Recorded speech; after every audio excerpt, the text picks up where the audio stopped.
Doctor Rita Gaur आपका हार्दिक स्वागत करती हूँ, अभिनंदन करती हूँ। दोस्तों, आज के सत्र में हम वर्ड्सवर्थ पर बात करने वाले हैं। वर्ड्सवर्थ का पाश्चात्य में यानी अंग्रेजी साहित्य में वही स्थान है जो सुमित्रा नंदन पंत का हिंदी साहित्य में है। यानी प्रकृति के सुकुमार कवि हैं पंत। प्रकृति चित्रण उनके काव्य की बहुत बड़ी महत्वपूर्ण विशेषता रही है। उसी तरह से वर्ड्सवर्थ ने भी प्रकृति चित्रण को अपने काव्य में स्थान दिया और जिस तरह से सुमित्रा नंदन का प्रकृति प्रेम बाद में उनकी परवर्ती रचनाओं में मानव प्रेम में परिवर्तित हो गया, उसी तरह से वर्ड्सवर्थ का प्रकृति प्रेम भी मानव प्रेम में परिवर्तित हो गया। तो चलिए, उन्होंने जो कुछ काव्य भाषा के विषय में कहा है उस पर आज बात करते हैं। काव्य भाषा के बारे में जो कुछ भी वर्ड्सवर्थ ने कहा है वो भी उसी तरीके से है जैसे सुमित्रा नंदन पंत ने कहा है। पल्लव की भूमिका जिस तरीके से छायावाद का मैनिफेस्टो है, उसी तरह से वर्ड्सवर्थ की एक कृति लिरिकल बैलेट्स का जो प्रीफेस है यानी जो भूमिका है वो रोमांटिसिज्म का मैनिफेस्टो कहलाती है। तो चलिए, इन सारी बातों को समेट कर आगे बढ़ते हैं और आज का सत्र शुरू करते हैं। कुछ एक महत्वपूर्ण बिंदु मैं कोशिश कर रही हूं कि अंग्रेजी जो विचारक हैं यानी पाश्चात्य जो काव्य शास्त्री हैं, उनके जीवन के भी महत्वपूर्ण प्रसंगों को आपके सामने ला सकूं। उसके लिए काफी परिश्रम, काफी मेहनत साहित्य समाधान की टीम कर रही है इन दिनों।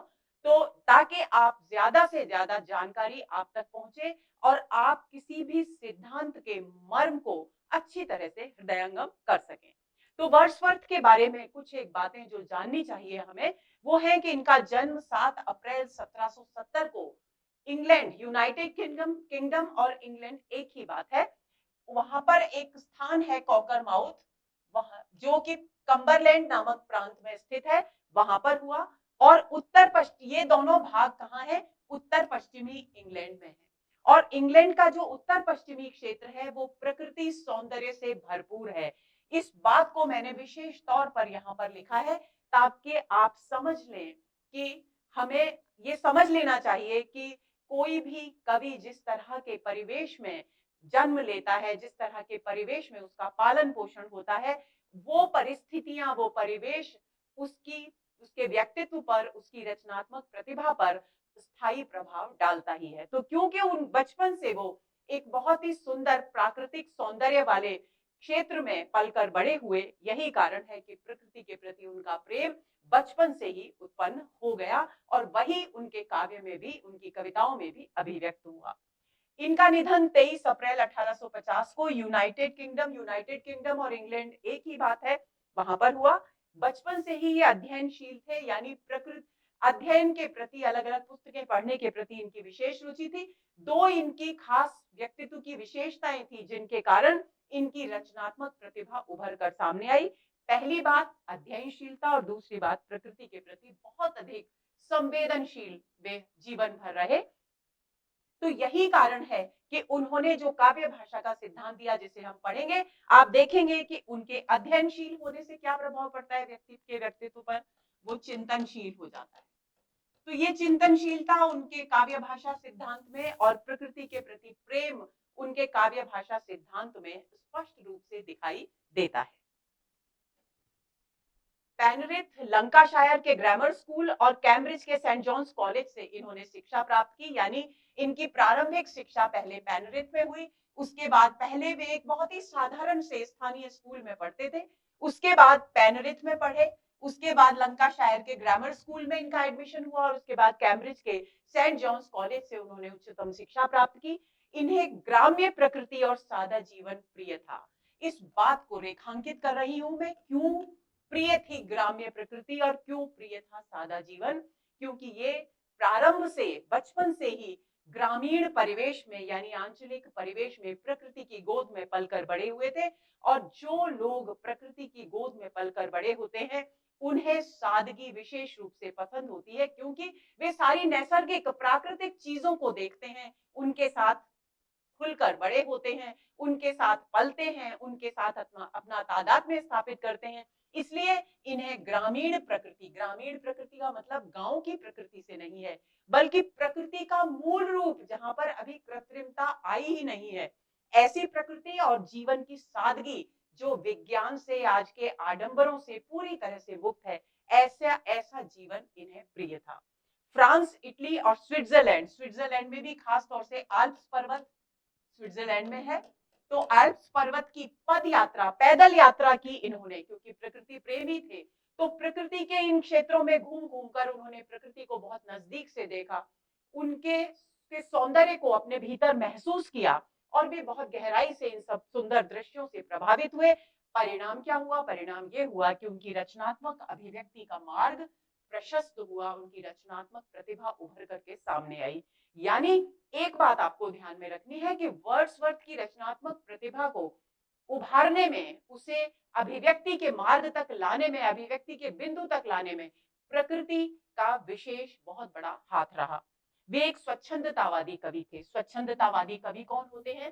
स्वच्छंदतावादी कवि जो परंपरा से चले आ रहे काव्य के स्वरूप को नहीं मानते, वे स्वच्छंदतावादी कवि होते हैं। और इस स्वच्छंदतावाद के लिए अंग्रेजी में एक शब्द है रोमांटिसिज्म, इसको हिंदी में कहते हैं स्वच्छंदतावाद। तो इस बात को भी आप ध्यान रखेंगे कि बहुत सारी ऐसी पुस्तकें मिलेंगी दोस्तों जहां पर स्वच्छंदतावाद के साथ में ये रोमांटिसिज्म शब्द या कहीं केवल रोमांटिसिज्म शब्द आपको हिंदी में लिखा हुआ मिलेगा। तो आप समझ लेंगे कि स्वच्छंदतावाद और रोमांटिसिज्म एक ही बात है। आगे चलते हैं। 1793 में उनका पहला कविता संग्रह प्रकाशित हुआ और उस कविता संग्रह का नाम था an evening walk and descriptive sketches, यानी इवनिंग वॉक करते हुए, शाम को टहलते हुए जो कुछ उन्होंने प्रकृति का देखा, उसके स्केचेस, उसके चित्र उन्होंने अपनी इन कविताओं में, इस कविता संग्रह की कविताओं में चित्रित किए।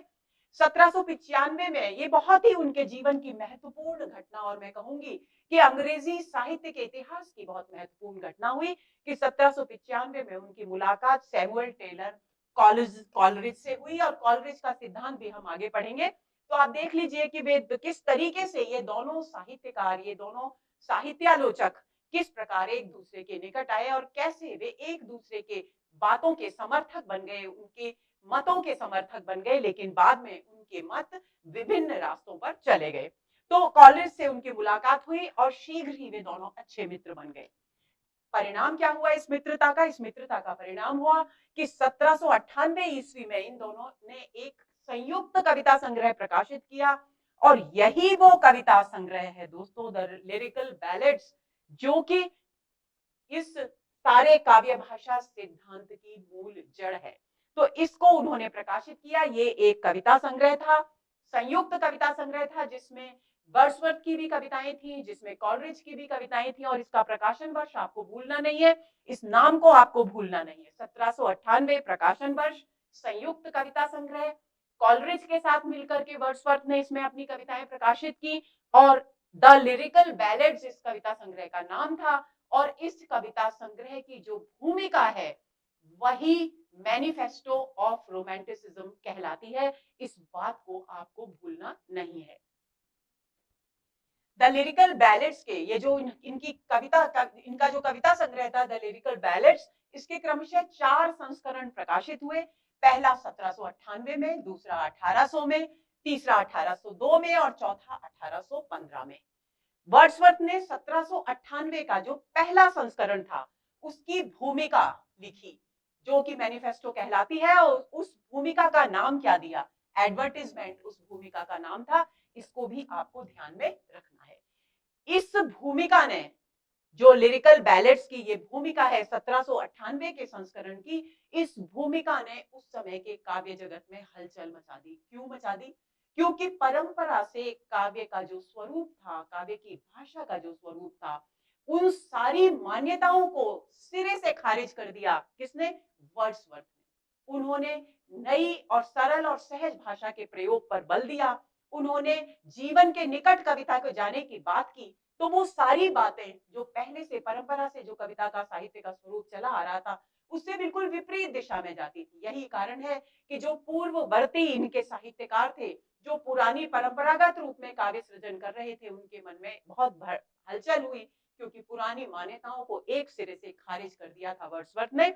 इसमें काव्य प्रचलित तत्कालीन मान्यताओं को खारिज कर नवीन काव्य मान्यताएं स्थापित की गई थी। यही कारण है कि एडवर्टाइजमेंट जो भूमिका थी, जो प्रीफेस था लिरिकल बैलेट्स का, उसकी साहित्य जगत में, उस समय के साहित्य जगत में बहुत कड़ी आलोचना हुई, बहुत ज्यादा प्रतिक्रियाएं इस पर व्यक्त की गई। वर्ड्सवर्थ ने समीक्षक के रूप में जिन सिद्धांतों की रूपरेखा निर्धारित की, कहां निर्धारित की? लिरिकल बैलेट्स की भूमिका एडवर्टाइजमेंट में जो सिद्धांतों की भूमिका निर्धारित की, रूपरेखा निर्धारित की, उन सिद्धांतों ने रोमांटिसिज्म की रूपरेखा को पूरी तरह स्पष्ट कर दिया। रोमांटिसिज्म यानी स्वच्छंदतावाद, यानी स्वच्छंदतावाद की ओर अंग्रेजी काव्यधारा अब उन्मुख हो गई। 1800 ईस्वी में इसका दूसरा संस्करण प्रकाशित हुआ लिरिकल बैलेट्स का, और इस संस्करण में वर्ड्सवर्थ ने जो भूमिका पहले लिखी थी उसको बहुत विस्तृत रूप प्रदान किया। यानी जो संक्षिप्त भूमिका एडवर्टाइजमेंट नाम से उन्होंने लिखी थी उसको बहुत विस्तृत और व्यापक रूप प्रदान किया और एक लंबी भूमिका जोड़ी। इसमें इस लिरिकल बैलेट्स की ये जो भूमिका थी, कौन सी? 1800 ईस्वी के संस्करण की, यानी दूसरे संस्करण की जो भूमिका थी, इसमें उन्होंने, वर्ड्सवर्थ ने, आलोचकों ने जो आक्षेप लगाए थे लिरिकल बैलेट्स की पहली भूमिका पर, जो प्रतिक्रियाएं व्यक्त की थी, उन सब आक्षेपों के इसमें उत्तर दिए गए थे वर्ड्सवर्थ के द्वारा। इस भूमिका में 17वीं 18वीं शताब्दी की काव्य विषयक नव अभिजात्यवादी मान्यताओं को निरस्त कर दिया था। 17वीं 18वीं शताब्दी यानी वर्ड्सवर्थ से पहले जो काव्य विषयक मान्यताएं प्रचलित थी, वो सारी मान्यताओं को वर्ड्सवर्थ ने नई मान्यताएं स्थापित कर निरस्त कर दिया। और वो पहले वाली जो मान्यताएं थी वो कैसी थी?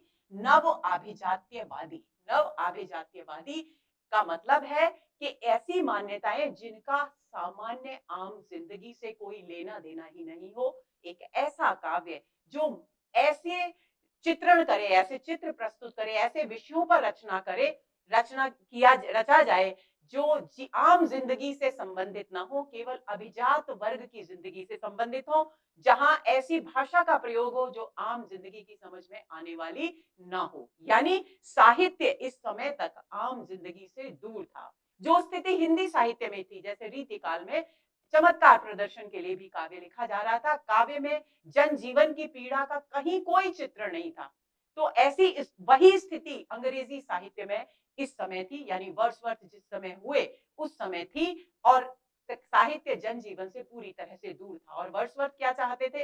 वर्ड्सवर्थ चाहते थे कि ग्रामीण जीवन यानी सादा जीवन, आम आदमी का जो जीवन है, वही अभिव्यक्त हो साहित्य में, यानी साहित्य यानी काव्य जनजीवन के, आम आदमी की जिंदगी के निकट आए।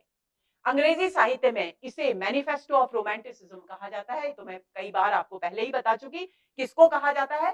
द लिरिकल बैलेट्स की जो भूमिका है उसे द मैनिफेस्टो ऑफ रोमांटिसिज्म कहा जाता है।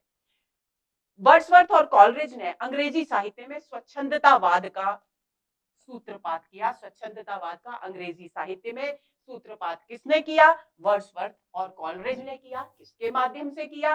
द लिरिकल बैलेट्स नामक जो उनका संयुक्त कविता संग्रह था उसके माध्यम से किया। मान्यताएं किसके माध्यम से अभिव्यक्त की? इस कविता संग्रह के का जो प्रीफेस था, जो इसकी भूमिका थी, उसके माध्यम से अपनी काव्य विषयक मान्यताओं को अभिव्यक्त किया। 1843 में इनको यानी वर्ड्सवर्थ को राजकवि का सम्मान प्राप्त हुआ।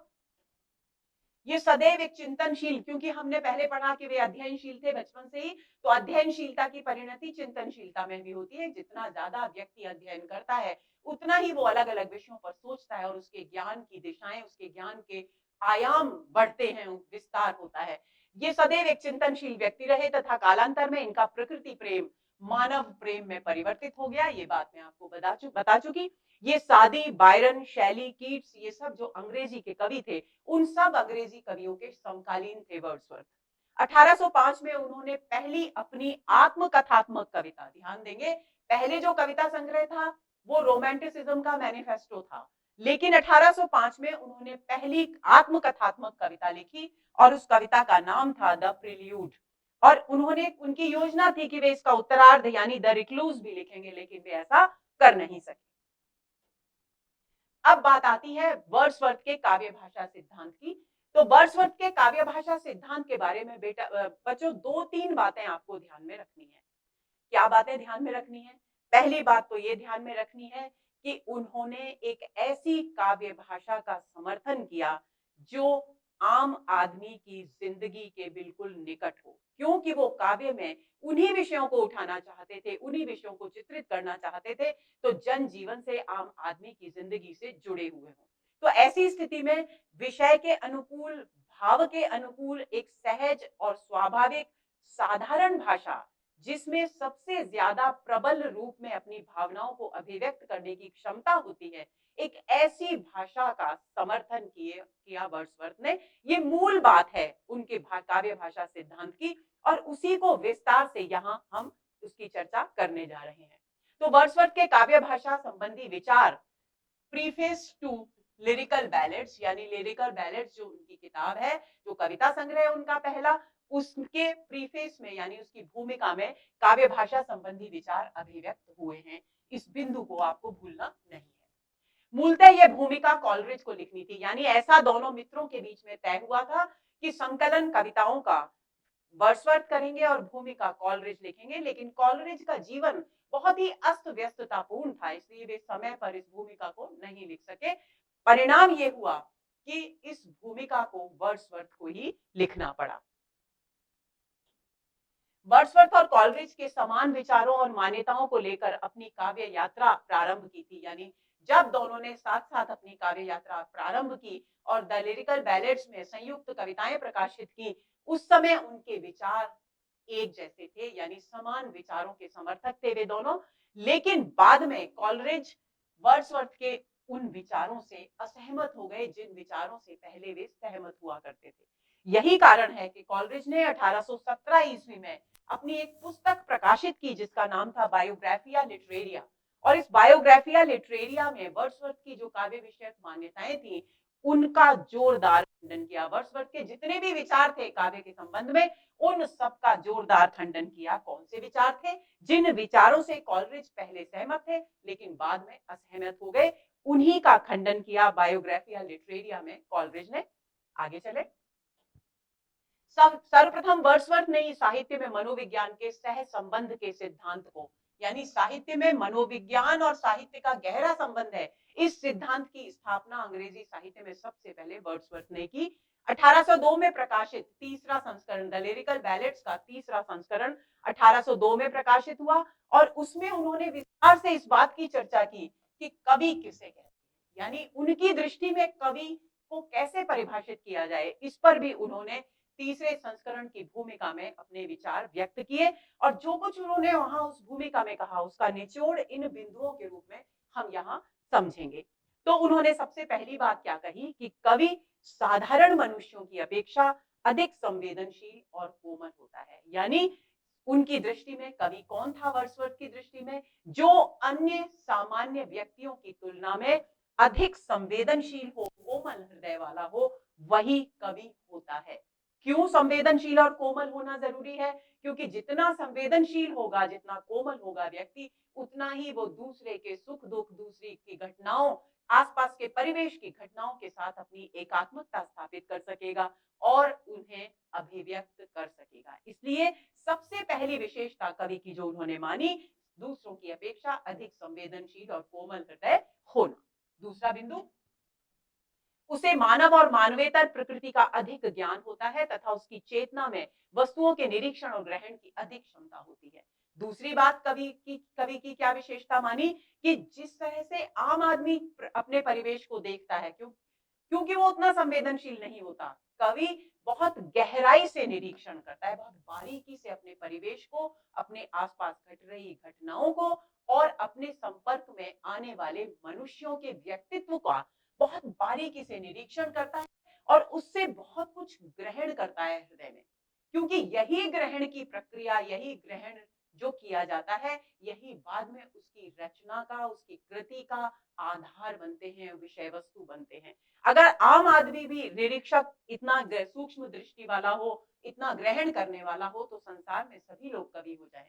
लेकिन वर्ड्सवर्थ ने कहा कि दूसरे मनुष्य के पास उतनी निरीक्षण की क्षमता और उतनी ग्रहण करने की क्षमता नहीं होती जितनी बारीकी किसमें होती है, कवि में होती है। दूसरी बात, कवि, एक और बात, कवि मनुष्य और मनुष्य से इतर जो प्रकृति है उसके प्रति बहुत सजग, क्योंकि वो संवेदनशील होता है तो वो हर चीज को बहुत बारीकी से देखता है, तो वो मनुष्य के स्वभाव के विषय में भी अन्यों से सामान्य मनुष्य से ज्यादा जानता है, और मनुष्य के अलावा जो प्रकृति में जीव हैं, प्राणी हैं, उन सब के बारे में भी वो बहुत गहराई से जानता है, और यही सारा उसका ज्ञान जो है उसकी रचनाओं का आधार बनता है।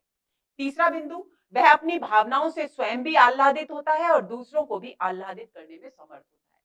वो जो भावनाएं सूक्ष्म निरीक्षण के फलस्वरूप ग्रहण करता है, अपने भीतर एकत्र करता है, वही बाद में प्रबल रूप धारण कर रचना के रूप में अभिव्यक्त होती है, और उस रचनाशीलता के आनंद को कवि स्वयं भी अनुभव करता है, और पाठक या श्रोता या दर्शक जो भी उसको सुनते हैं, देखते हैं या पढ़ते हैं, वे भी उतना ही आनंदित होते हैं। तो जिस व्यक्ति में स्वयं आनंद में डूबने, रचनाशीलता के कारण, और दूसरों को आनंद में डुबोने की क्षमता होती है, वो तीसरी विशेषता उन्होंने बताई कवि की। चौथी विशेषता बताई कि उसकी कल्पना शक्ति इतनी जग होती है कि वो अवास्तविक वस्तुओं की भी वास्तविक वस्तुओं जैसी कल्पना करता है, यानी उसके पास साधारण मनुष्यों से अधिक कल्पना शक्ति होती है। जो कुछ संसार में दिखाई दे रहा है वो तो उसकी रचनाओं में आता ही है, लेकिन जो कुछ दिखाई नहीं दे रहा उसको भी वो अपनी कल्पना के द्वारा रचनाओं में ऐसे अभिव्यक्त करता है कि ऐसा लगे कि मानो वास्तव में ऐसा होता है, यानी अवास्तविक वस्तुएं भी उसकी रचनाशीलता के स्पर्श से वास्तविक जैसी दिखाई देने लग जाती हैं। ऐसी प्रतिभा केवल और केवल कवि में होती है। इन नैसर्गिक गुणों के अलावा, ये जो 4 गुण उन्होंने बताए, इसके अलावा उन्होंने कहा ये तो सब प्राकृतिक गुण है जो कवि में, नैसर्गिक यानी प्राकृतिक, प्रकृति के द्वारा मिले गए।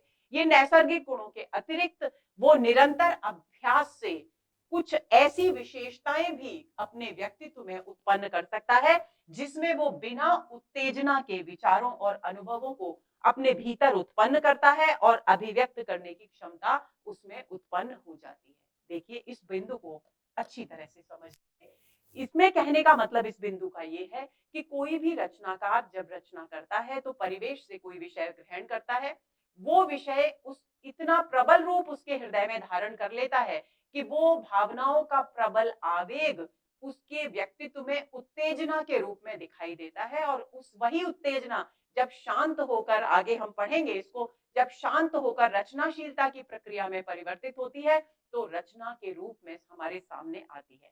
लेकिन वर्ड्सवर्थ का कहना था कि वो कभी निरंतर अभ्यास से एक ऐसी प्रतिभा भी अपने अंदर, एक ऐसा गुण भी उत्पन्न कर लेता है जिसमें उसके भीतर प्रबल विचारों का आवेग बिना उत्तेजना के जन्म लेता है, और बिना उत्तेजना के ही वो उन्हें ऊपर से साधारण दिखाई देते हुए ही उन प्रबल भावों को अपने भीतर महसूस करता है, उनके आवेग को झेलता है और उन्हें रचना में अभिव्यक्त करता है। ये कब आता है? ये 4 गुण तो नैसर्गिक हैं, प्रकृति देती है व्यक्ति को, लेकिन ये पांचवा जो गुण है वो स्वयं अपने अभ्यास से, निरंतर अध्ययन से इसका विकास करता है, यानी ये कवि का अर्जित गुण है। कविता के को वर्ड्सवर्थ ने भावों का उच्छलन माना, भावों का उच्छलन यानी आवेग माना। उन्होंने लिखा, poetry is the spontaneous overflow of powerful feelings, यानी कविता क्या है? कविता है स्पॉन्टेनियस यानी बिना रुके, निरंतर, निर्झर, लगातार बहने वाला जो प्रवाह है। और कैसा प्रवाह? जो बहुत ओवरफ्लो यानी बहुत जरूरत से ज्यादा प्रभाव है, क्योंकि वेग है, बहुत अतिशयता है वेग की, ओवरफ्लो है कैसी फीलिंग्स का, कैसी भावनाओं का? पावरफुल यानी सशक्त भावनाओं की। यानी हिंदी में अगर हम इसको कहें तो वर्ड्सवर्थ की दृष्टि में सशक्त भावनाओं की का निरंतर बहने वाला प्रवाह, प्रबल प्रवाह है, वेगवान प्रवाह है, ऐसा वर्ड्सवर्थ ने कविता को परिभाषित करते हुए कहा। और इसका जो उन्होंने विस्तृत कविता की परिभाषा जो की है उसके अंतर्गत उन्होंने कविता लेखन के 5 पड़ाव माने, जिनकी चर्चा हम यहाँ कर रहे हैं। पहला पड़ाव उन्होंने माना भावों का उच्छलन, यानी जब भी कोई कवि कविता करता है तो सबसे पहले सृजन से पहले की जो सीढ़ी है, पहली सीढ़ी क्या है, उसमें परिवेश की किसी भी घटना को देखकर, किसी भी व्यक्ति को देखकर उसके हृदय में भावों का आवेग उत्पन्न होता है। तो वो हो गया भावों का आवेग, भावों का उच्छलन। प्रशांत मनोदशा में भावों का अनुस्मरण। दूसरी स्थिति में वो जो आवेग होता है, जब वो ऊपर की ओर उठने लगता है तो शुरुआत में वेग बहुत तीव्र होता है, लेकिन धीरे धीरे उस वेग की तीव्रता समाप्त होती है और वो प्रशांत स्थिति में, यानी चिंतन मनन, उस वेग के शांत होने के बाद कवि उस पूरी स्थिति का, जो भावनाओं का आवेग है, उसका स्मरण करते हुए शांत और एकाग्रचित भाव से उन पर चिंतन करता है। ये दूसरी स्थिति है। तीसरी स्थिति है कि जब वो चिंतन कर अपने किसी एक बिंदु पर, किसी एक निष्कर्ष पर पहुंच जाता है, तो उसके भाव, वो निष्कर्ष से प्राप्त जो भाव हैं, वो चमक उठते हैं। भाव दीप्ति यानी चमक उठते हैं, यानी वेग से ऊपर उठते हैं, अभिव्यक्ति के लिए व्याकुल होते हैं, अभिव्यक्ति के लिए उमड़ने लगते हैं। ये तीसरी अवस्था। चौथी अवस्था यह होती है कि जब भावों का आवेग निष्कर्ष से प्राप्त चिंतन के जो निष्कर्ष हैं, उनसे प्राप्त जो भावनाएं हैं, उनका आवेग जब उमड़ता है, तब कवि की रचना धर्मिता प्रारंभ होती है, यानी सृजन कार्य, यानी कविता लेखन प्रारंभ होता है। और उसके बाद वो सृजन के आनंद में स्वयं भी डूबता है और पाठकों को भी अपनी रचना के माध्यम से उस आनंद में डुबो देता है। तो ये 5 पड़ाव उन्होंने कविता के सृजन के माने। उन्होंने कविता में सहजता, चिंतन और मननशीलता को अधिक महत्व दिया। इन 5 पड़ावों से ये बात स्पष्ट है दोस्तों कि सहजता जरूरी है, अनुस्मरण यानी चिंतन मनन जरूरी है, और इसके बिना निष्कर्ष प्राप्त नहीं होंगे। निष्कर्ष प्राप्त नहीं होंगे तो प्रबल भावों की अभिव्यक्ति नहीं होगी, सशक्त अभिव्यक्ति नहीं होगी और रचनाशीलता को आधार नहीं मिलेगा, रचनाशीलता सामने नहीं आएगी। वर्ड्सवर्थ ने भाव और शिल्प के योग के महत्व को समझा। आपके मन में ये प्रश्न उठ सकता है कि मैं कविता की बात कर रही हूँ और हमारा विषय है काव्य भाषा, लेकिन दोस्तों जब तक हम उनकी कविता विषयक मान्यताओं को नहीं समझेंगे, तब तक हम उस बिंदु को समझ ही नहीं पाएंगे कि काव्य की भाषा के विषय में वो क्या कहना चाहते थे, क्योंकि यहीं से भाषा के विषय उनके विचार हमारे सामने आएंगे। तो उन्होंने जैसे कविता में सहजता, चिंतन और मननशीलता को महत्व दिया, उसी तरह से उन्होंने भाषा में भी सहजता को महत्व दिया। उन्होंने कहा कि कविता में भाव और शिल्प का सामंजस्य होना चाहिए, यानी भाव जितना महत्वपूर्ण है, जैसा है, जिस स्वरूप का है, उसी के अनुरूप उसकी संरचना, उसके शिल्प का गठन होना चाहिए, यानी उसकी अभिव्यक्ति भी उसी प्रकार की भाषा के माध्यम से होनी चाहिए। अगर भावों के अनुकूल शिल्प नहीं है, भाषा नहीं है, उसकी प्रकृति, उसकी प्रस्तुति नहीं है, तो वो उतनी प्रभावशाली नहीं बन पाएगी। तो वर्ड्सवर्थ ने भाव और शिल्प के योग यानी सामंजस्य यानी संतुलन पर महत्व दिया। वर्ड्सवर्थ ने काव्य और विज्ञान को एक दूसरे का पूरक माना और इन्होंने क्या कहा कि काव्य और विज्ञान दोनों एक दूसरे के पूरक हैं। कारण क्या बताया इन्होंने, देखिए इस बिंदु से पता चलता है दोस्तों कि वे कितने बारीक सूक्ष्म निरीक्षण करता थे। उन्होंने लिखा कि विज्ञान का जो से प्राप्त जो सत्य होते हैं, वो बाहरी ज्ञान, यानी हमें इस परिवेश में, इस सृष्टि में जो कुछ दिखाई देता है, उस बाहरी ज्ञान पर आधारित होते हैं। लेकिन काव्य का सत्य मनुष्य के आंतरिक ज्ञान पर आधारित होता है। जब बाहरी ज्ञान को देखकर कभी भीतर ग्रहण करता है उसके बिंदुओं को और उस पर अनुस्मरण करता है, उस पर चिंतन करता है, फिर उसकी भावनाओं का आवेग उठता है, यानी आंतरिक ज्ञान से पुष्ट हो जाता है जब बाहरी ज्ञान, तब वो रचना के रूप में अभिव्यक्त होता है। तो विज्ञान और काव्य एक दूसरे के पूरक इसलिए हुए क्योंकि विज्ञान बाहरी ज्ञान का तथ्य प्रस्तुत करता है और काव्य आंतरिक ज्ञान पर आधारित होते हैं। तो अंतर बाह्य जगत मिलकर उनके सामंजस्य से ही सृष्टि का निर्माण होता है और उन्हीं के सामंजस्य से कविता यानी रचना प्रस्तुत की जाती है, उसे रचा जाता है। उन्होंने काव्य को समस्त ज्ञान का प्राण बताया। उनकी दृष्टि में कविता जितनी सृष्टि का ज्ञान है, उसकी आत्मा है कविता और सार्वजनीन है, सार्वजनीन। इस बात को भी बिंदु को ध्यान में रखेंगे, भाषा के लिए ये बहुत जरूरी है। तो सहजता की बात, की बात हम कर चुके और आंतरिक ज्ञान पर आधारित होने की बात हम कर चुके। अब है सार्वजनीन। इन क्या? कविता ऐसी होनी चाहिए, साहित्य ऐसा होना चाहिए जो किसी वर्ग विशेष तक सीमित होकर ना रहे, बल्कि हर अध्याय को छुए। इस जने को कम शिक्षित, ज्यादा शिक्षित, उस कविता में इतनी सामर्थ्य होनी चाहिए, यानी उसकी भाषा में इतनी सामर्थ्य होनी चाहिए कि वो अपने अर्थ हम हृदय में जाकर के अभिव्यक्त कर उसे आनंद में डुबो सके। तो ये हुआ सार्वजनीनता। उन्होंने लोक मंगल को काव्य का प्रयोजन माना। इस बात को भी ध्यान में रखेंगे, भारतीय साहित्य में यानी हमारे यहाँ हिंदी साहित्य में भी इसकी विशेष चर्चा हुई है और हम साहित्य के प्रयोजन, काव्य के प्रयोजनों पर बात कर चुके हैं। तो लोक मंगल से यहाँ पर तात्पर्य क्या है? लोक मंगल से यहाँ पर तात्पर्य है कि आम आदमी के विचारों और भावों को एक सही दिशा में ले जाने का भाव। क्योंकि जब तक वर्ड्सवर्थ के अनुसार किसी भी व्यक्ति के चिंतन धारा, किसी भी व्यक्ति के भावनाओं का वेग किसी सही सकारात्मक दिशा में नहीं होगा, तब तक उसका विकास नहीं हो सकता। और इसी को वो लोक मंगल मानते थे, यानी विकास का मूल मानते थे। इसलिए उन्होंने लोक मंगल को काव्य का प्रयोजन माना। वर्ड्सवर्थ का विचार था कि काव्य की सार्थकता तभी है, ध्यान देंगे, काव्य की सार्थकता तभी है जब वह पाठक के मस्तिष्क को विकसित करे। यानी विकसित कब होगा पाठक का मस्तिष्क? जब पाठक रचना को पढ़ेगा और सोचने पर मजबूर होगा। क्योंकि पढ़ने के बाद अगर चिंतन की प्रक्रिया नहीं जन्म लेती, तो वो पढ़ा हुआ किसी काम का नहीं है। क्योंकि चिंतन करने के बाद ही जो निष्कर्ष प्राप्त होते हैं दोस्तों, वही हमारे ज्ञान को मजबूत बनाते हैं। तो वर्ड्सवर्थ का विचार था कि काव्य की सार्थकता तभी है जब पाठक के मस्तिष्क को वो विकसित करे और उसके भावों को सशक्त बनाए। तो विकसित कब करेगा? जब वो उस पर चिंतन करेगा, और चिंतन करेगा तो निष्कर्ष प्राप्त होंगे, और निष्कर्ष प्राप्त होंगे तो उसके जो भाव हैं वो प्रबल बनेंगे और उसकी रचनात्मकता उभर करके सामने आएगी।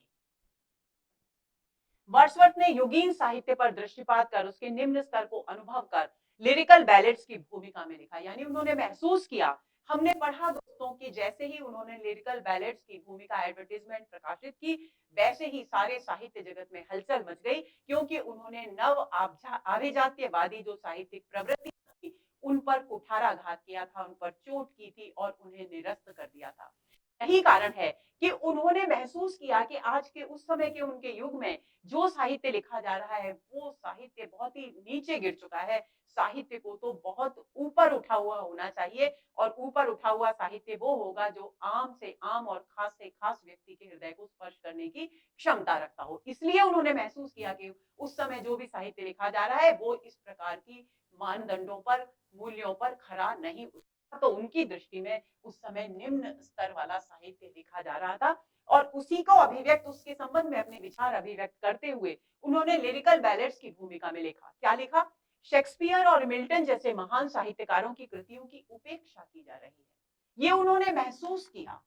उनके स्थान पर उत्तेजनात्मक उपन्यास, रुग्ण और बेहूदे जर्मन ट्रेजेडी के काव्य और इसी प्रकार की अन्य कहानियों की मान्यता हो चली है। यानी ऐसा काव्य है जो सस्ता मनोरंजन देता, उनके मस्तिष्क को विकसित नहीं करता, उनकी भावनाओं को सबलता प्रदान नहीं करता, सबल आधार प्रदान नहीं करता, यानी उनके जीवन को विकास की सही दिशा देता ही नहीं।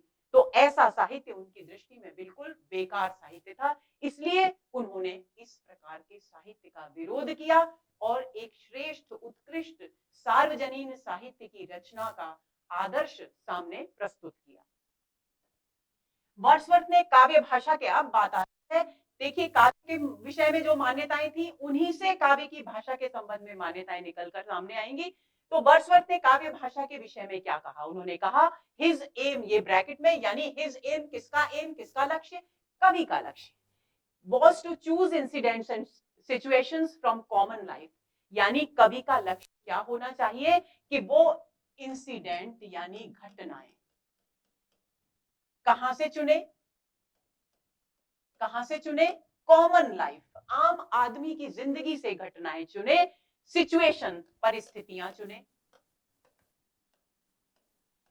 वो जो कुछ लिखे कविता में, काव्य में, साहित्य में, वो सब आम आदमी की जिंदगी से जुड़ा होना चाहिए। यही बात काव्य के विषय में और यही बात वो काव्य भाषा के विषय में कह रहे हैं। तो उन्होंने कहा his aim was to choose incidents and situations from common life and to relate or describe them throughout as far as was possible in a selection of language really used by men।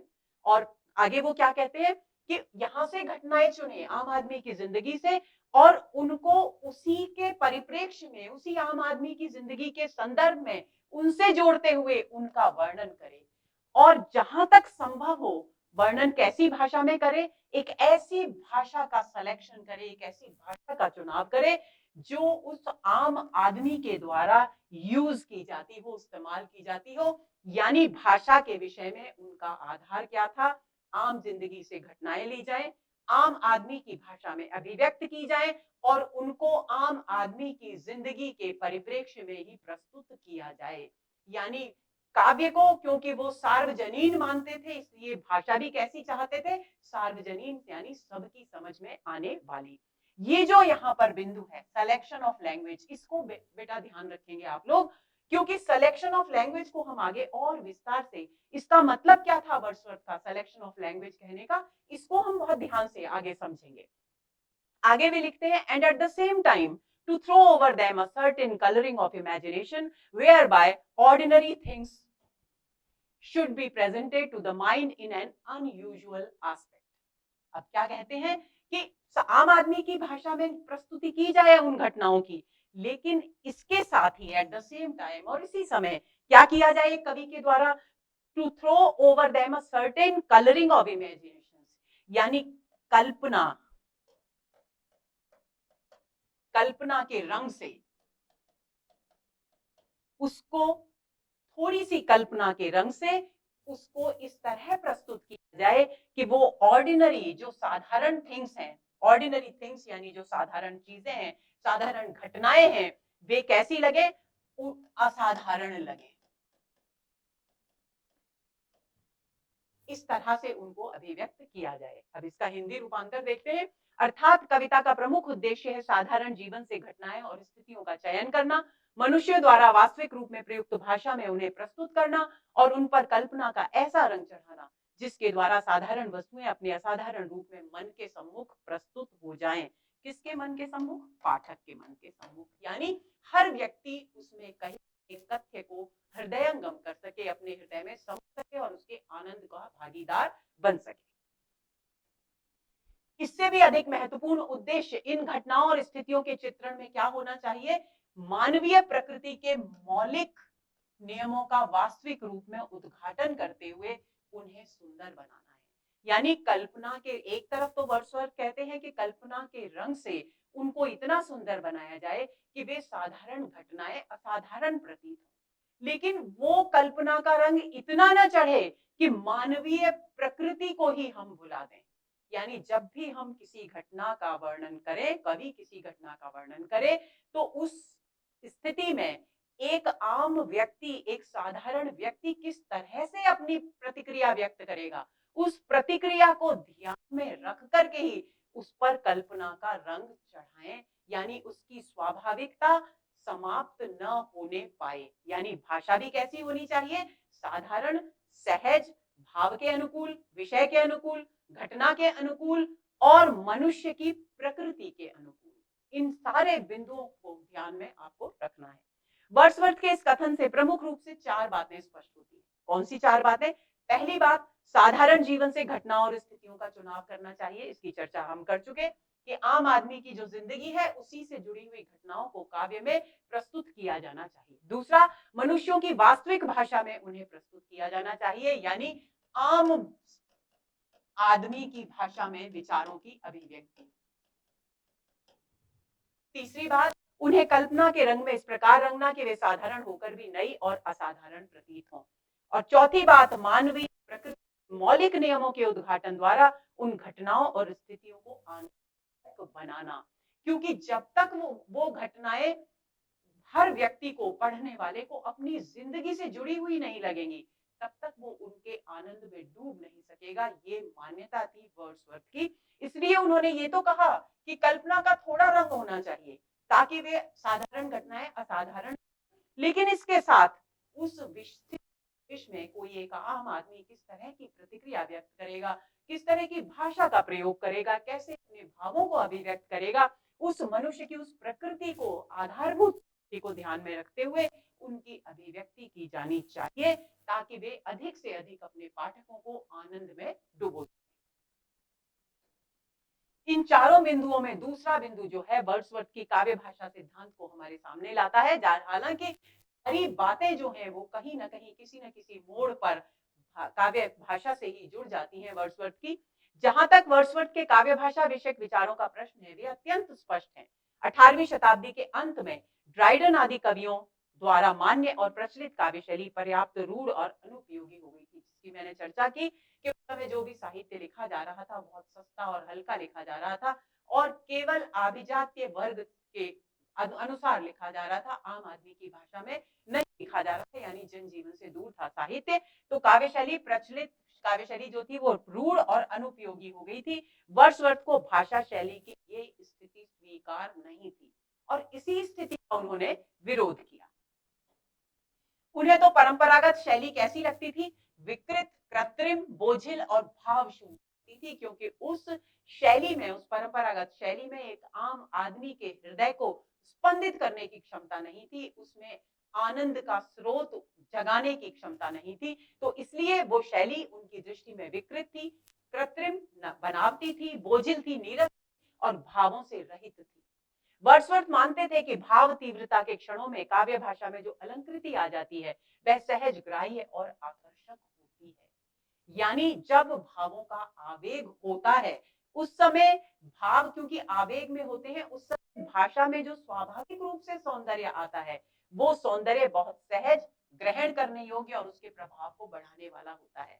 इससे क्या निष्कर्ष निकला? इससे निष्कर्ष निकला कि काव्य भाषा में अलंकृति को वर्ड्सवर्थ स्वीकार थे, यानी काव्य भाषा सौंदर्य से युक्त होनी चाहिए, ये स्वीकार किया वर्ड्सवर्थ ने, लेकिन सौंदर्य कैसा होना चाहिए?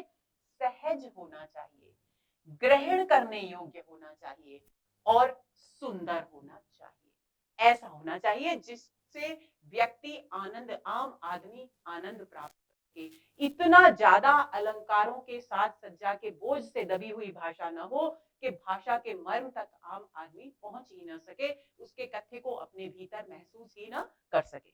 वर्ड्सवर्थ की मान्यता थी कि सच्ची भाषा वह है जिसे मनुष्य भावावेग के क्षणों में बोलता है। मानवीय, जिस मानवीय प्रकृति की बात ऊपर वर्ड्सवर्थ, उसका मतलब यही है। यानी वे कहते थे कि किसी भी विशेष परिस्थिति में भावावेग के वशीभूत होकर मनुष्य जिस प्रकार की भाषा का प्रयोग करता है, आनंद के क्षणों में किस प्रकार की भाषा एक आम आदमी बोलता है, दुख के, पीड़ा के, कष्ट के समय में, मुसीबत के समय में या वीरता के समय में किस तरह के भाव उस हृदय से निकलते हैं, वो भाषा ही सच्ची भाषा है।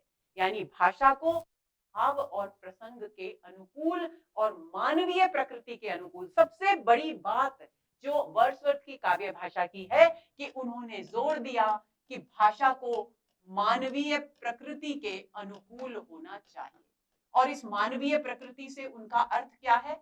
इस मानवीय प्रकृति से उनका अर्थ है आम आदमी की प्रकृति, किसी वर्ग विशेष की, किसी राज परिवार की, किसी अमीर वर्ग की प्रकृति नहीं, बल्कि एक आम आदमी की प्रकृति के अनुकूल भाषा होनी चाहिए। आगे चलें। उन्होंने कहा कि कवि जितना अधिक ऐसी भाषा के निकट पहुंचेगा उसकी भाषा शैली उतनी ही सच्ची और विश्वसनीय होगी। क्यों होगी सच्ची और विश्वसनीय? क्योंकि वो आम आदमी के हृदय पर प्रभाव डालने में समर्थ होगी। वो उसके कहे हुए पर, उस कवि के द्वारा प्रस्तुत जो तथ्य है उसको पर विश्वास कर सकेगा, उसे अपने जीवन के आसपास, अपने परिवेश के आसपास महसूस कर सकेगा। मनुष्यों की वास्तविक भाषा से उनका अभिप्राय उस सामान्य भाषा से है जो भावों तथा विचारों के साथ स्वाभाविक रूप से बंधी हुई हो। अभी तक हम जितनी भी बात पढ़ रहे हैं घूम कर वही आ रही है कि भावों और विचारों में तालमेल के अनुकूल भाषा का प्रयोग होना चाहिए। जैसे भाव, जैसे विचार, वैसी ही भाषा प्रयुक्त होनी चाहिए। वर्ड्सवर्थ ने जब ये कहा कि भाषा सामान्य होनी चाहिए और एक मनुष्य द्वारा बोली गई भाषा मनुष्य तक पहुंचनी चाहिए।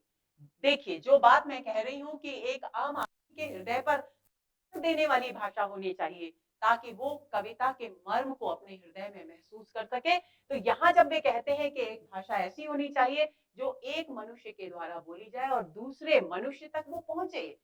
भाषा का पहुंचने का मतलब क्या है? भाषा का पहुंचने का मतलब है कि कविता का जो कथ्य है, जो भाव है, वो दूसरे मनुष्य तक पहुंचे।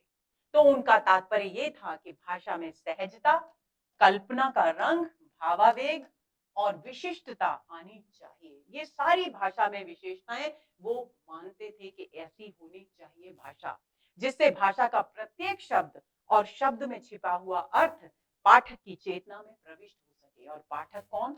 आम आदमी, सामान्य आदमी। वर्ड्सवर्थ ने कविता को छंदमयी माना। उन्होंने छंदमयी माना।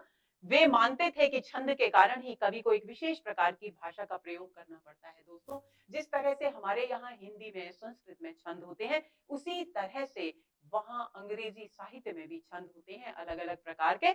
हमारे छंदों से वो बिल्कुल भिन्न छंद होते हैं। तो उन्हीं की बात यहाँ पर वर्ड्सवर्थ कर रहे हैं। वर्ड्सवर्थ कहते हैं कि कविता को छंदमयी होना चाहिए, यानी लयात्मक होना चाहिए। वे मानते थे कि छंद के कारण ही कवि एक विशेष प्रकार की भाषा का प्रयोग करता है। कभी कभी विखास छंदों के प्रयोग के कारण अलग प्रकार की भाषा वहां पर इस्तेमाल करनी होती है। इस बात को भी उन्होंने स्वीकार किया, क्योंकि छंदों के प्रयोग की अपनी सीमाएं होती हैं, अपने नियम होते हैं। उन्होंने भाषा के चुनाव और उसी के अनुरूप छंद के प्रयोग पर भी बल दिया। यानी उन्होंने कहा कि विषय के अनुरूप भाषा का चुनाव हो और भाषा के अनुरूप छंद का प्रयोग हो, क्योंकि भाषा सबसे पहले है, उसके बाद छंद का प्रयोग भी भाषा के अनुरूप होना चाहिए। इस बिंदु को आप भूलेंगे नहीं। वर्ड्सवर्थ का मत था कि काव्य भाषा और गद्य की भाषा में कोई तात्विक भेद नहीं होता। यानी भाषा चाहे कृति लिखी जाए या काव्य लिखी जाए, भाषा सहज और ग्राह्य ही होनी चाहिए, मनुष्य की रूप होनी चाहिए। वर्ड्सवर्थ ने भाषा की अपरिमित शक्ति की ओर संकेत किया। उन्होंने कहा कि भाषा का प्रभावशाली, सबल, सहज और ग्राह्य होना इसलिए जरूरी है क्योंकि भाषा में असीमित शक्ति होती है। ये असीमित शक्ति क्या है, इसको स्पष्ट करते हुए वे कहते हैं कि भाषा की असीमित शक्ति कविता में दूसरे को आनंदित करने और उसके स्वभाव को तीक्ष्ण, परिशुद्ध और अधिक स्थायित्व प्रदान करने की सामर्थ्य रखती है। यानी भाषा यदि विषय के अनुकूल है, यदि मनुष्य की प्रकृति के अनुकूल है, तो न केवल वो पढ़ने वाले को असीमित आनंद देगी, बल्कि उसके स्वभाव को धार भी देगी, उसके स्वभाव को, उसके व्यक्तित्व को परिष्कृत भी करेगी, उसके विचारों को शुद्ध भी करेगी और उन विचारों को स्थायित्व भी प्रदान करेगी। क्यों? क्योंकि वो चिंतन और मनन करेगा। जो कथ्य है उस पर चिंतन मनन करेगा और उससे जो निष्कर्ष प्राप्त होंगे, उनसे उसके विचारों को स्थायित्व प्रदान होगा, प्राप्त होगा। लेकिन ये कब होगा? जब भाषा के, मानव प्रकृति के, भाव के अनुकूल, सहज और होगी, तब होगा। वर्ड्सवर्थ के अनुसार काव्य में विषय की उपेक्षा किसी भी स्थिति में नहीं होनी चाहिए। यानी काव्य महत्वपूर्ण है, वर्ड्सवर्थ ने कहा, लेकिन इसका मतलब ये नहीं है कि विषय कुछ भी नहीं है। विषय की उपेक्षा करना तो बहुत ही गलत है। विषय की उपेक्षा नहीं होनी चाहिए। विषय प्रमुख है, क्योंकि विषय है तो भाषा की आवश्यकता है, विषय ही नहीं तो भाषा क्या करेगी। तो विषय प्रमुख है और यदि वह महत्वपूर्ण है तो वह अपने अनुसार भाषा की तलाश स्वयं कर लेगा। उनका कहना था कि यदि विषय महत्वपूर्ण है, काव्य के लिए उपयोगी है, साहित्य के लिए उपयोगी है, तो वो स्वयं अपने अनुकूल भाषा तलाश कर लेगा। इतनी क्षमता विषय में होती है। तो इसलिए विषय की उपेक्षा काव्य में बिल्कुल नहीं की जानी चाहिए। वर्ड्सवर्थ ने कहा कि भाव एवं विचार भाषा का अटूट संबंध है। यानी भाव और विचार का भाषा के साथ अटूट संबंध है, क्योंकि भाव और विचार हृदय और मस्तिष्क में जन्म लेते हैं, लेकिन पाठक के सामने, दूसरों के सामने जो अभिव्यक्त होते हैं भाव और विचार, उसका माध्यम भाषा होती है। इसलिए इन दोनों को एक दूसरे का पूरक मानना चाहिए। इनका संबंध अटूट है, इन्हें किसी भी स्थिति में अलग अलग नहीं देखा जा सकता। आगे उन्होंने कहा यह संबंध स्वाभाविक और घनिष्ठ है, कि जितनी स्वाभाविकता होगी, ये बहुत स्वाभाविक और गहरा संबंध है, इसे अलग नहीं किया जा सकता, इसे एक ही दृष्टि से देखना होगा। जिस प्रकार और जिस कोटि का भाव होगा उसी प्रकार और उसी कोटि की भाषा होगी, यानी भाव और भाषा का चोली दामन का साथ है, ऐसा कहना था वर्ड्सवर्थ का। वर्ड्सवर्थ का तात्पर्य उस भाषा से भी था जो भावों और विचारों को सहज ढंग से, हमने पहले पढ़ा काव्य के रूप में, उन्होंने कहा था सहजता होनी चाहिए काव्य में, तो काव्य में सहजता जब भाषा सहज होगी, तो भाषा भाव के अनुकूल हो, विचार के अनुकूल हो, मानव प्रकृति के अनुकूल हो, विषय के अनुकूल हो, उसके साथ साथ सहज भी हो। साधारण भाषा से उनका अभिप्राय तुच्छ और हल्की भाषा से बिल्कुल नहीं था, कि तुच्छ और हल्की भाषा का प्रयोग करने की बात उन्होंने साधारण भाषा शब्द का इस्तेमाल करके नहीं की। जब वे कहते हैं ऑर्डिनरी लैंग्वेज, तो इसका मतलब होता है कि आम आदमी की भाषा। तुच्छ और हल्की भाषा, इसका मतलब बिल्कुल नहीं होता। वर्ड्सवर्थ ने काव्य भाषा के संबंध में बड़े सधे सुलझे हुए सहज सशक्त विचार व्यक्त किए। उन्होंने ग्रामीणों की भाषा, ग्रामीण का मतलब गंवारू भाषा से बिल्कुल नहीं है, यहाँ पर ग्रामीणों का मतलब है आम आदमी, साधारण जन, साधारण भाषा अपनाने पर बल दिया। उस समय जिस समय वर्ड्सवर्थ हुए थे 18वीं 19वीं शताब्दी में दोस्तों, उस समय विज्ञान इतना प्रगति नहीं कर पाया था और ना ही इतने महानगर विकसित हुए थे। तो प्रकृति के अंचल में ज्यादातर लोग रहा करते थे, तो केवल छोटे-छोटे नगर थे और अंचल थे। तो इसलिए आम आदमी की जो भाषा थी उसके लिए उन्होंने ग्रामीण भाषा शब्द का इस्तेमाल किया। उन्होंने कहा कि इन मनुष्यों का संपर्क क्यों ग्रामीण भाषा यानी आम आदमी की भाषा क्यों होनी चाहिए, क्योंकि ये प्रकृति के निकट रहते हैं। इनका जो व्यक्तित्व का स्पर्श है वो प्रकृति की उन सारी वस्तुओं से रहता है, श्रेष्ठ वस्तुओं से, तो इसलिए इनके पास जो भाषा होती है एक साधारण मनुष्य के पास, वो भावों को, सामान्य जन के भावों को अभिव्यक्त करने में कुशल और प्रभावशाली भाषा होती है। इसलिए इस भाषा का प्रयोग काव्य में होना चाहिए, क्योंकि ऐसी भाषा होने पर ही दूसरे तक कविता की बात पहुंच सके। वे अपने सामाजिक स्तर, अपने परिचय की संकीर्ण परिधि तथा समानता के कारण सामाजिक कृत्रिम प्रदर्शनों के वश में अपेक्षाकृत कम रहते हैं, जिसके कारण वे अपनी अनुभूतियों और विचारों को सहज रूप से अभिव्यक्त करते हैं। इस बिंदु को समझ लेते हैं। वे यानी ग्रामीण व्यक्ति, यानी साधारण जन।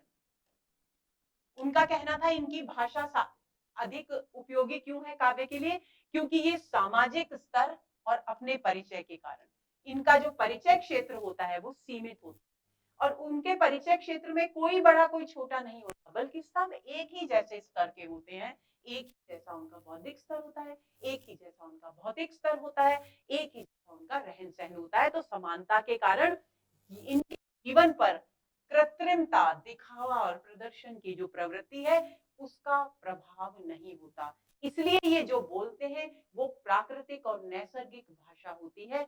जैसी भाषा एक साधारण मनुष्य किसी परिस्थिति विशेष में करेगा, वैसी ही भाषा वे प्रयुक्त करते हैं, क्योंकि वहां उनके जीवन में कृत्रिमता और प्रदर्शन है ही नहीं, अपेक्षाकृत कम रहते हैं, जिसके कारण वे अपनी अनुभूतियों और विचारों को अभिव्यक्त सहज रूप में कर पाते हैं। इसलिए इस भाषा के प्रयोग पर बल दिया वर्ड्सवर्थ ने।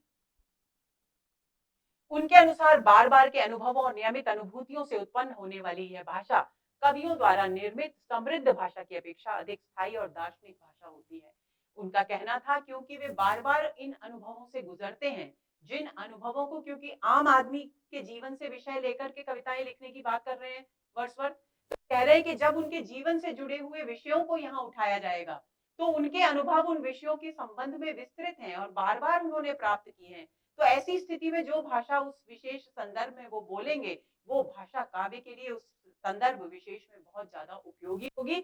इसलिए वो भाषा किससे अच्छी होगी, कवियों के द्वारा जो समृद्ध भाषा, जो बड़ों की भाषा, जो विद्वानों की जो भाषा बनाई गई है उससे ज्यादा स्थायी यानी प्रभावशाली और गहन होगी। दार्शनिक का मतलब यहाँ पर जीवन और जगत से जुड़ा हुआ नहीं है, दार्शनिक का मतलब है गहरा, यानी भावाभिव्यंजक, गहरे गहरे भावों को बहुत अच्छी तरह से अभिव्यक्त करने वाली भाषा भावाभिव्यंजक और स्थायी होगी, यानी अधिक पाठक के हृदय में अधिक समय तक अपना प्रभाव छोड़ने में समर्थ होगी।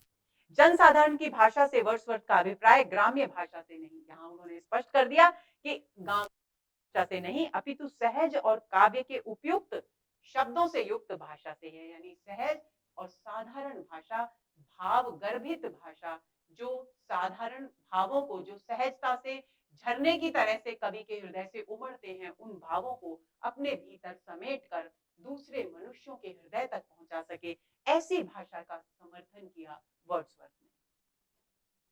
वर्ड्सवर्थ ने भाषा के संदर्भ में, मैंने कहा था आपसे सिलेक्शन ऑफ लैंग्वेज पर हम चर्चा करेंगे, तो ये वो बिंदु आ गया है कि वर्ड्सवर्थ ने भाषा के संबंध में सिलेक्शन शब्द का प्रयोग किया। सिलेक्शन शब्द का मतलब क्या है? सिलेक्शन के द्वारा वो ये कहना, सिलेक्शन का अर्थ होता है हिंदी में चुनाव, चयन। यानी इसका मतलब क्या है? इसका मतलब ये है कि सिलेक्शन लैंग्वेज में किसका करना है? सिलेक्शन करना है, चुनाव, यानी शब्द का चुनाव की बात वो कर रहे हैं। और शब्द का चुनाव कैसे करना है? उसकी आत्मा में छिपे हुए भाव को समझकर करना है कि जिस परिस्थिति, जिस प्रसंग, जिस व्यक्ति को काव्य में अभिव्यक्त किया जा रहा है, उस परिस्थिति विशेष के अनुरूप ये शब्द है या नहीं है।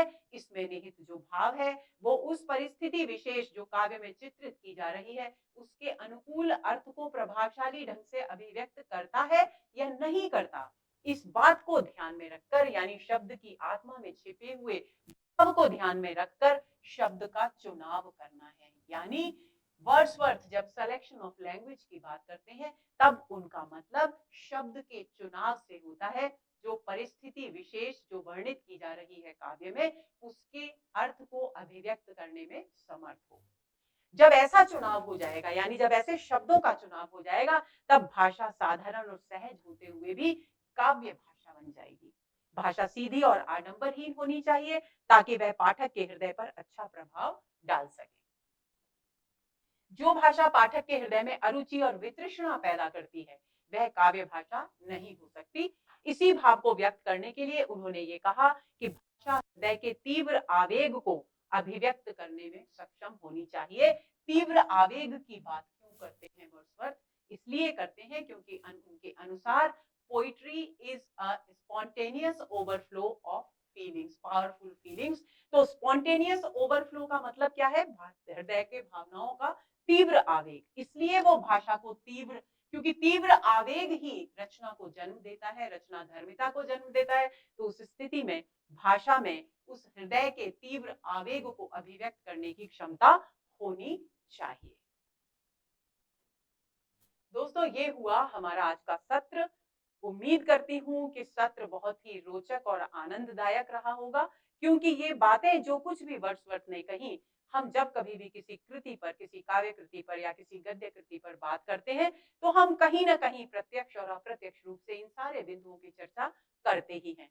तो उम्मीद करती हूँ कि ये सत्र बहुत उपयोगी, लाभदायक और साथ में आनंददायक भी रहा होगा, क्योंकि मुझे बहुत मजा आया।